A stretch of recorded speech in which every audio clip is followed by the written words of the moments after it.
Thanks so much for joining me for this session of Dr. Plotzker's Mind. I don't think I've ever allotted my uh, YouTube time to talking about money. Maybe I should.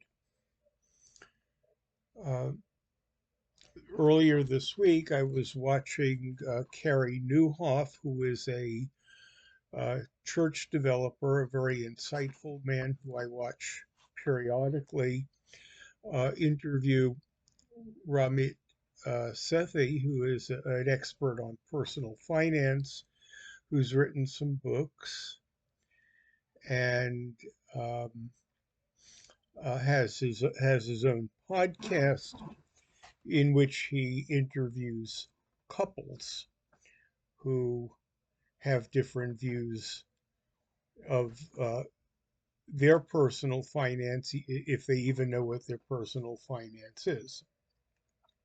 Now, I am one of Ramit's avoiders, which puts me in the majority. I have a reasonable sense of what I own and a very acute sense of what I spend, as every month I go through my bank account and three family credit cards uh, to log what goes in what category. At the end of the year, which is now, I tabulate what I have spent. I do this summary every quarter, combine them as semi-annual at the end of June and the end of December, and then add the two semi-annuals together to uh, finish the Excel spreadsheet.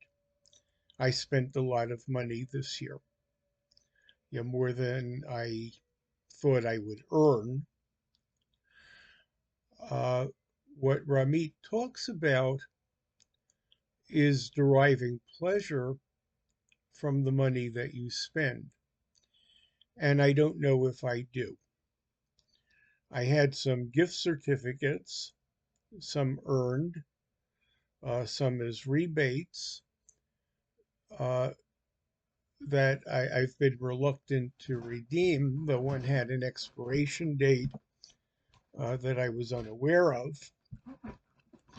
I ended up buying some good New Balance walking shoes and replacing my violin bow, neither of which I really needed, though I expect at least some satisfaction from the shoes and a little uncertain as to whether I will use the violin bow.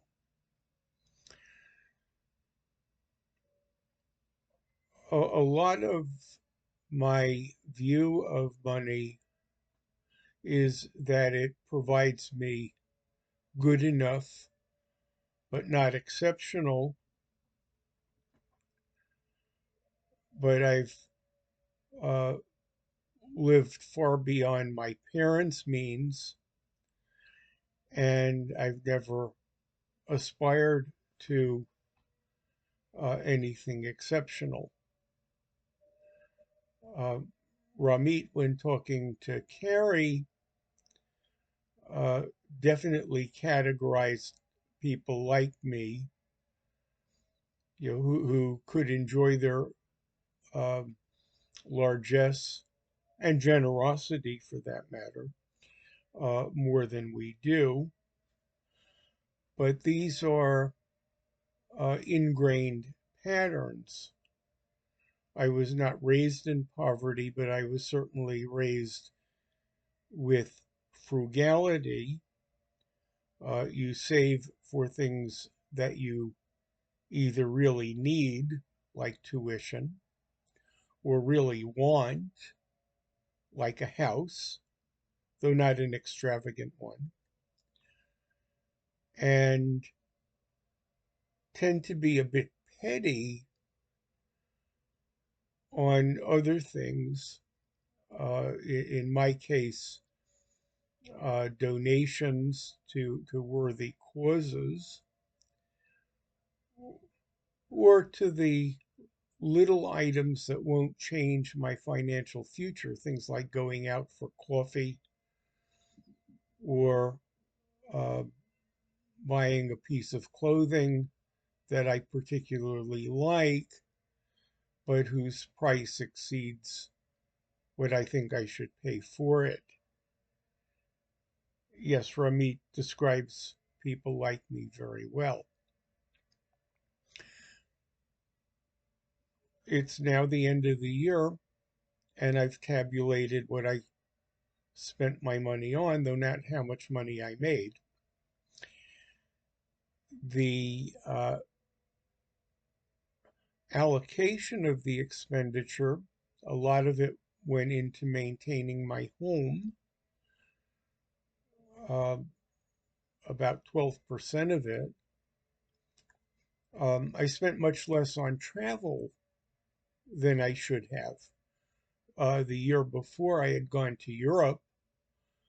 uh, Whether it was really a splurge or a delayed anniversary celebration, we could argue, but I don't regret allocating that relatively large sum.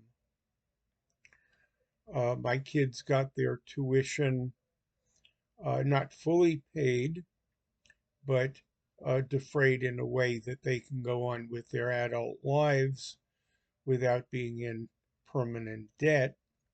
That was important to me.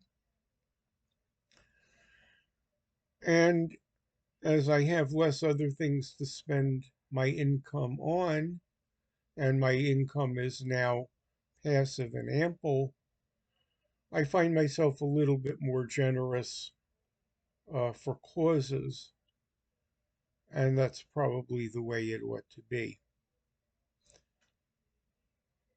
A very big fraction of my expenditures went to taxes, about um, not quite a fifth of it, about 18%, which is a fairly noticeable chunk, but I still have the other 80%, so that my financial holdings at the end of this year were higher than they were at the beginning. Do I enjoy what I have?